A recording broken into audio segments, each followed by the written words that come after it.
Hi friends, சிறுகதை காசியில் இன்னைக்கான எபிசோட் என்னன்னு பார்க்கலாமா? இது வந்து ஏஐமா அப்படின்னு சொல்லிட்டு இருக்காங்க மனோஜ். ஆமாம்மா, இது ஏஐ தான், நீங்கள் ஒன்றும் பயப்பட வேண்டாம், அவன் ரோகிணிக்குள்ளே ஒன்றும் டான்ஸ் ஆகலை அப்படின்னு சொல்லி. இதெல்லாம் உனக்கு எப்படி தெரியும் அப்படின்ட்டு.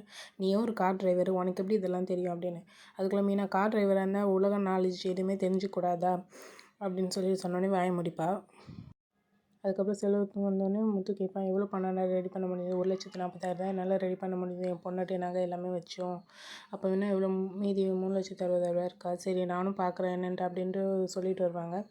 அதுக்குள்ளே மீனா வந்து அவளோட வட்டி பணம் வந்து நான் கட்டியிருக்கேன் 50,000, அது நான் தரேன் அப்படின்ட்டு சொல்லுவாங்க. அதுக்கப்புறமா தன்னோட காரு, அதாவது முத்துவோட கார் எடுத்துகிட்டு போய் அடகு வச்சு பணம் கொடுக்கலான்னு சொல்லிட்டு சத்யா வேலை செய்கிற இடத்துக்கே போவாங்க. அதுக்கு முன்னாடி அவங்க போய் பேசிகிட்டு இருப்பாங்க. உங்களை எனக்கு ரொம்ப பிடிக்கும், நீங்கள் இன்னும் நல்லா வருவீங்க, நீங்கள் பெரிய ஹார்ட் ஒர்க்கர் அப்படி இப்படின்ட்டு. ஹார்ட் ஒர்க்கர்னு சொல்லும் போது பின்னாடி இருந்து வரும்போது முத்து கேட்டு அவன் எதுவும் கேட்க மாட்டான். அதுக்குள்ளே இவனோட வேலையெல்லாம் முடிச்சுப்பான். வண்டி ஓட்டிப்பார். எனக்கு இந்த மாதிரி செல்வத்துக்கு 5 லட்ச ரூபா கொடுக்கறதுக்காக எனக்கு வேணும், அவனால் அவ்வளோதான் ரெடி பண்ண முடிஞ்சுது, என்னால் முடிஞ்ச உதவி நான் பண்ணலான்னு இருக்கேன் அப்படின்ட்டு.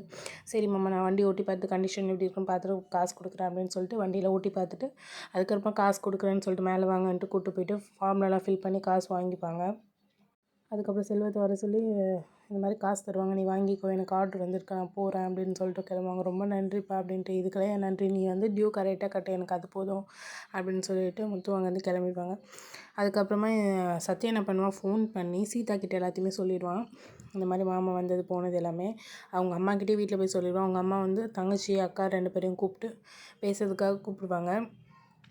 ஏன் இந்த மாதிரி மாப்பிள்ளை பண்ணுறாரு, கொஞ்சம் லேட்டாக தான் காசு வாங்கினா என்ன அப்படின்னு சொல்லிட்டு. நீ இதெல்லாம் கேட்டியா இல்லையா அப்படின்னு கேட்கும்போது ஃப்ளாஷ்பேக் நினச்சி பாப்பா, சொல்லும் போது என்ன நடந்துச்சு அப்படின்னு சொல்லிட்டு. இந்த காசுலாம் உங்களுக்கு வேணுமா, கொஞ்சம் லேட்டாக நீங்கள் வாங்கலாம்ல அப்படின்னு சொன்னோன்னே, நீ ஏன் பொண்டாட்டி, நீ எனக்கு தான் சப்போர்ட் பண்ணணும், நீ என்ன உன் மாமனுக்கே சப்போர்ட் பண்ணுற, உன் மாமனுக்கு தான் முக்கியமா அப்படின்னு சொல்லிட்டு பலாரும் கன்னத்துலேயே அரைஞ்சிருவான் அருண். நீ எனக்கு சப்போர்ட் பண்ணுறதா இருந்தால் இங்கே இரு, இல்லைன்னா நீ போயிடு, முதல்ல சூடாக எனக்கு காஃபி போட்டு எடுத்துகிட்டு வா அப்படின்னு சொல்லிட்டு அருண் திட்டி அமைச்சிடுவான். அதெல்லாம் நினச்சி பாப்பா, இப்போ நீ இதை பற்றி நீ எதுவுமே யோசிக்காதம்மா, இப்போ நான் வந்து காசை நாங்கள் கொடுத்துட்டோம், இதுக்கப்புறம் அவர் எதுவும் கோவப்பட மாட்டார், என் புருஷன் மேலே தான் அவருக்கு கோவம், இதுக்கப்புறம் நாங்கள் காசு கொடுத்துட்டோம், இதுக்கப்புறம் அவருக்கு கோவம் வராது, சீதாவும் நல்லா இருப்பா அப்படின்னு சொல்லிட்டு இன்றைக்கான எபிசோட் முடிச்சுட்டாங்க. நம்மளோட சேனலை சப்ஸ்கிரைப் பண்ணிக்கோங்க, அப்போ தான் வீடியோ வரும். தேங்க்யூ, பாய்.